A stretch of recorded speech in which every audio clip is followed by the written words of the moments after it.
آنے والا دور کاچو مقون اور قدردان فاؤنڈیشن کی اس کاوش کو کسی طور نظر انداز نہیں کر سکے گا۔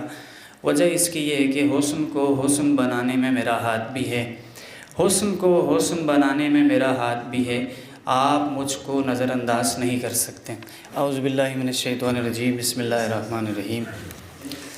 یہ کہ طالب علمانہ کاوش اور اس سے جسارت پہ میں آپ سب سے اجازت چاہوں گا۔ بنی نوع انسان کی بڑی اور اہم خواہشوں میں سے یہ خواہش رہی ہے کہ ان کے مٹ جانے کے بعد بھی ان کا کوئی نہ کوئی نام لیوا موجود ہو یا ان کے نقش قدم پر چلنے والی موجود رہیں۔ خواہش دراصل تشخص کا متقاضی ہے، اور تشخص کا تعلق لامحالہ کلچر یا ثقافت سے ہے، جسے ہم کسی بھی خطے یا قوم کے اجتماعی رہن سہن اور ادب آداب کا دوسرا نام کہہ سکتے ہیں۔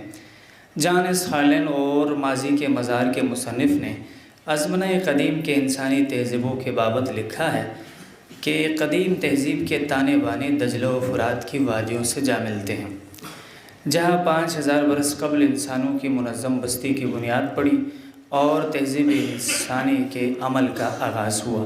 2500 سال تک اس تہذیب کے اثر نفوذ قائم رہے اور دیکھتے ہی دیکھتے چھوٹی بڑی بستیاں اور علاقے آباد ہوئے، یوں ثقافتی بوقلمونیوں کا آغاز ہو چلا۔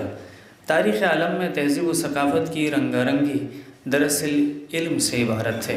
انسانوں نے جوں علوم و فنون سے آشنائی حاصل کی اور جیسے جیسے کائنات کے رموز اور کن فیکون کے اعلان پر غور و فکر کرنے لگے، سماجی اعتبار سے رہن سہن کے طور طریقوں میں تبدیلی آنی شروع ہوئی۔ رمز کائنات کو سمجھنے کا سلسلہ ہنوز جاری ہے، گویا یہ کائنات ابھی ناتمام ہے، شاید کہ آ رہی ہے دمادم صدائے کن فیکون۔ تہذیبی اعتبار سے دوسرا اہم دور 6 صدی قبل مسیح کا ہے۔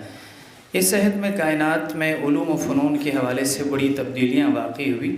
یوں سمجھ لیجئے کہ 6 صدی قبل مسیح میں تاریخ نے کروٹ بدلی، چنانچہ ایک طرف ایران میں زرتش، ہندوستان میں گوتم، چین کی فلک بوس پہاڑوں میں کنفیوشیس اور عراق و لبنان میں یسیع کا نبی وارد ہوئے، اور یہ سلسلہ چلتے چلتے عہد جدید تک آ پہنچا، اور عہد جدید کو سائنس اور ٹیکنالوجی کے دور سے تعبیر کیا جانے لگا۔ عرض کیا جا چکا کہ ثقافت دراصل کسی بھی سماج کے افراد کے باہمی روابط اور رہن سہن کا نام ہے۔ الگ الگ ثقافتی اثرات دراصل کسی بھی قوم کی تشخص کا ضامن ہے۔ ہمارے یہاں فیض صاحب نے اپنے ایک مضمون میں ثقافت کو 3 زاویوں میں تقسیم کیا ہے، یعنی اقدار و عقائد، رہن سہن اور فنون۔ سمجھنے کی بات یہ ہے کہ رہن سہن اور فنون لطیفہ کا جغرافیہ اور موسمی حالات سے بڑا گہرا رشتہ ہوتا ہے۔ جس طرح علاقے ہوں گے، اسی اعتبار سے اسی فضا اور موسم کے عین موافق رہن سہن اور ادب آداب، میلے، تقریبات اور کھانے پینے کی چیزیں ہوں گی۔ گرم علاقوں کے باشندوں کے ہاں جسم کو گرمی سے بچانے کے لیے ملبوسات ہوں گے تاکہ وہ موسم کی تمازت کو برداشت کر لیں۔ اسی اعتبار سے بلتستان کا علاقہ انتہائی ٹھنڈے علاقوں میں شمار ہوتا ہے۔ ثقافتی چیزیں زیادہ تر موسم سے موافق ہوں گے۔ سامعین، ثقافتی یلغار کے دیگر نقصانات اپنی جگہ، اگر اس ایک اہم نقطے کو سمجھنے میں کامیاب ہو جائیں تو بہت سی جسمانی اور ذہنی اذیتوں اور بیماریوں سے نجات پانے میں کامیاب ہوں گے۔ بزرگوں کے مقابلے میں آج کا نوجوان ذہنی اور جسمانی اعتبار سے مضبوط کیوں نہیں ہے؟ مختلف قسم کے سہولیات کے باوجود سوچنے سمجھنے کی صلاحیت نہ ہونے کے برابر ہے۔ وجہ یہی ہے کہ ہم نے خوراک، لباس، مکانات کے ڈیزائن اور رہن سہن کے طور طریقے تو تبدیل کر دیے، مگر خطے، موسم اور جغرافیہ وہی ہے۔ یعنی فاسٹ فوڈ کو اپنا کر ہم سخت اور موسمی شدت کا مقابلہ ہرگز نہیں کر سکیں گے۔ دوسری اہم بات یہ ہے کہ جہاں جہاں زندگی دشوار ہوگی، وہاں وہاں ثقافتی رنگا رنگی زیادہ ہوگی۔ جیسے کہا جاتا ہے کہ عرب کی سرزمین جو ہے وہ نسبتاً صحرائی اور دشوار ہونے کی وجہ سے انہوں نے اپنی زندگی کو آسان اور پرلطف بنانے کا ایک وسیلہ یہ بھی اختراع کیا کہ اپنی زبان یعنی عربی میں لفظ و معنی کے جہان آباد کی، تاکہ زندگی گزارنے کے سامان پیدا کر سکیں۔ خیال آتا ہے بلتستان میں بھی دشوار گزار اور پہاڑی علاقہ ہونے کے ناطے دنیا کے نظروں سے اوجھل تھا، इसी शिद्दत और मौसम की सख्ती को मलहूज़ ख़ातिर रखते हुए तरह तरह के सकाफ़ती त्योहारों का अहतमाम किया होगा ताकि ज़िंदगी से मायूस होने के बजाय ज़िंदगी को पुरलुत्फ़ बना सके। आप देख लीजिए यहाँ हर मौसम के लिए अलग सकाफ़त और त्यौहार मौजूद है ताकि लोग आपस में एक दूसरे से जुड़ी रहें। बहरहाल तफसीलात पूछते हुए रही बात मौजूदा सूरत हाल बल्तिस्तान की सकाफ़त का, तो माज़रत के साथ मैं ये कहने में हक़ व जानिब हूँ कि फ़रेब वक्त ने गहरा निकाब डाला है, वहाँ भी शम्मे जलाओ जहाँ उजाला है। बल्तिस्तान में महाफ़िल की नशिस्त बरख़ास्त, खाने पीने के अदब आदाब, लोगों से मिलना जुलना, ख़बरगिरी को आना जाना और एक दूसरे के साथ ताउन, रस्म मशायत जैसी अहम रसूम जो है अब कम होती जा रही है।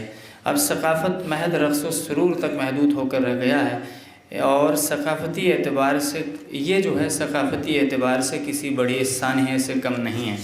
यानी एक ही सानिया तो है और वो ये कि आज तक बात नहीं कही गई, बात नहीं सुनी गई। बिलाशुबा शायरी, फ़नून लतीफ़ा और मौसीक़ी जो है सकाफ़ती बुकलमोनियों का हिस्सा तो है, लेकिन समझने की बात यह है कि अब हमारे यहाँ जदीद अहद में इन रमूज़ से वाकिफ़ लोग जो है, इन रमूज़ को समझने वाले लोगों की तादाद जो है उंगलियों पर गिने जा सकते हैं। कहने का मकसद ये है कि जिस चीज़ को अहद जदीद में सकाफ़त का दारो मदार समझा जा रहा है वो फ़न के साथ इल्म भी है और इस इल्म से वाकिफ़ियत के बग़ैर महज बंगड़े डालकर सकाफ़ती दिन का नाम देना सरासर ज़्यादती है।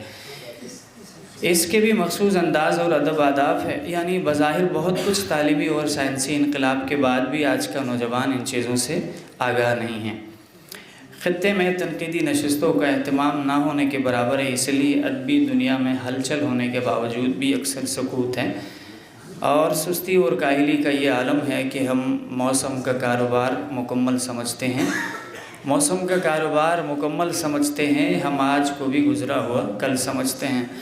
यकसानियत के क़ैदी तगो दो में ज़ीस की, यकसानियत के क़ैदी तगो दो में ज़ीस की, पानी में संग फेंक के हलचल समझते हैं। साहिबानी बसीरत सरगम समझे बग़ैर सुर पे बात करना और शायरी की अबजद के बग़ैर फ़नून लतीफ़ा का अहतमाम होना यकीनन अज़ियतनाक बात है। बल्तिस्तान के कोहनमश सुखनवर माहिरीन फ़न से इस्तिफ़ादा करके नौजवान नस्ल हमारी तहज़ीब व सकाफ़त, तारीख़, फ़नून लतीफ़ा से उन्हें मुंसलिक कर सकते और फ़नून लतीफ़ा की जो अहम क़िस्म है वो यकीनन शायरी है। शायरी के ज़रिए लफ्ज़ व मायने के रिश्ते जो है वो मज़बूत होंगे। अगर हम बात करें बल्दी शायरी के ग़ुलाम हसन हसनी हो या अहद जदीद के ग़ुलाम हुसैन बलगारी या दौर जदीद के नामी गिरामी शायर हो यूसुफ़ खसमन, उन्होंने अपने अपने कलाम में जहाँ जहाँ बल्तिस्तान के दम तोड़ती हुई रिवायत को पेश किया है वहीं उन्होंने मुहावरात व इस्तिआरात को भी इस्तेमाल करके सकाफ़ती यलगार के इस पुराशोब दौर में कौम पर एहसान किया है।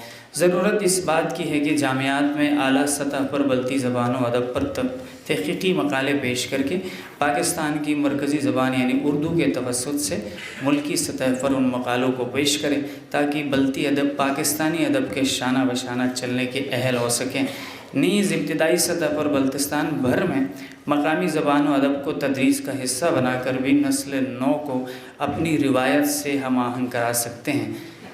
और तीसरा अहम काम तकरीबात का अहतमाम है जिससे लोगों को आगाह किया जा सकेगा। तो आज की ये जो तकरीब है ये भी इस सिलसिले की अहम कड़ी है।